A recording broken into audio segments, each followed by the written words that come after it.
వినండి, కష్టపడి సాకారం చేసుకోండి. ఇది మాజీ రాష్ట్రపతి అబ్దుల్ కలాం చెప్పిన మాట. ఇప్పుడు రాహుల్ గాంధీ గారు కలలైతే కంటున్నట్టు అనిపిస్తుంది. కష్టపడుతున్నారా లేదా ఎవరి అభిప్రాయం వాళ్ళది, కానీ కలలైతే కంటున్నట్టుగా నాకు అనిపిస్తుంది. ఎందుకంటే నిన్న రాహుల్ గాంధీ గారు ఇచ్చిన స్టేట్మెంట్ ఒక్కసారి చూడండి. ఒక ఏడాదిలో మోడీ తన పదవిని కోల్పోబోతున్నాడట. మోడీ వల్ల వ్యవస్థల్లో అంతర్గత తిరుగుబాట్లు వస్తున్నాయట. వాటిని హ్యాండిల్ చేయలేని పరిస్థితుల్లో మోడీ ఉన్నాడట. కాబట్టి ఏడాది కాలంలో తన పదవిని కోల్పోబోతున్నాడట. ఇది రాహుల్ గాంధీ గారి అంచనా. నిన్న ఆయనే స్వయంగా వాళ్ళ పార్టీ మీటింగ్లో చెప్పారు. నా అంచనా ప్రకారం ఏడాదిలో మోడీ తన పదవిని కోల్పోబోతున్నాడు. ఆయన వల్ల వ్యవస్థల్లో అంతర్గత తిరుగుబాట్లు వస్తున్నాయి. వాటిని హ్యాండిల్ చేయలేని పరిస్థితుల్లో మోడీ ఉన్నారు. మోడీ విధానాల వల్ల, ఆర్థిక విధానాల వల్ల ఈ పరిస్థితి వచ్చింది అనేది రాహుల్ గాంధీ గారు చెప్పుకొచ్చిన మాట. ఇప్పుడు నిజంగా ఏడాదిలో మోడీ తన పదవిని కోల్పోయే పరిస్థితి ఉందా రియాలిటీలో? మీరే చెప్పండి. ఈ మాటని సామాన్య కాంగ్రెస్ కార్యకర్త అయినా నమ్ముతాడా? రాహుల్ గాంధీ ఇచ్చిన ఈ స్టేట్మెంట్ని ఒక సామాన్య కాంగ్రెస్ కార్యకర్త అయినా నమ్ముతాడంటే నమ్మడు. నమ్మడానికి అవకాశం లేదు. ఎందుకంటే ఒకవైపు మోడీ బలంగా కనపడుతున్నాడు. మోడీ, అమిత్ షాల నాయకత్వంలో బీజేపీ చాలా బలంగా కనపడుతుంది.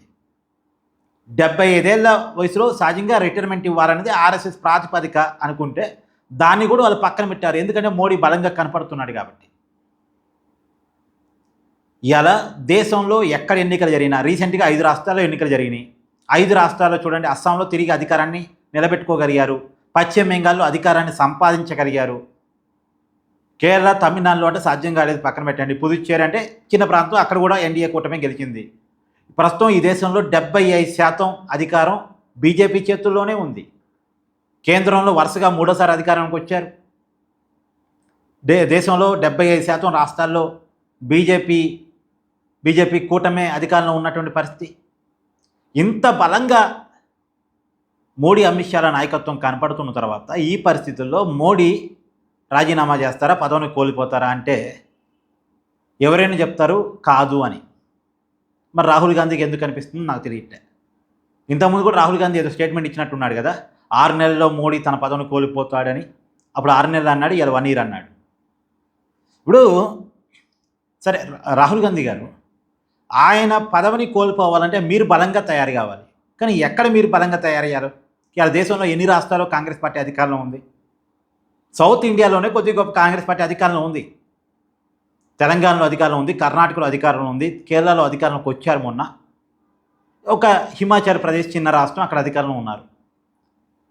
అంటే బలమైన రాష్ట్రాల్లో కాంగ్రెస్ అధికారంలో ఎక్కడుంది అసలు? కాబట్టి అసలు 2014, 2019 ప్రతిపక్ష హోదా కూడా రాలేదు కాంగ్రెస్కి. మొన్న 2024 ప్రతిపక్ష హోదా వచ్చింది. ప్రతిపక్ష హోదా రావటానికే ఒక 10 సంవత్సరాలు పోరాటం చేయాల్సి వచ్చింది రాహుల్ గాంధీ గారు.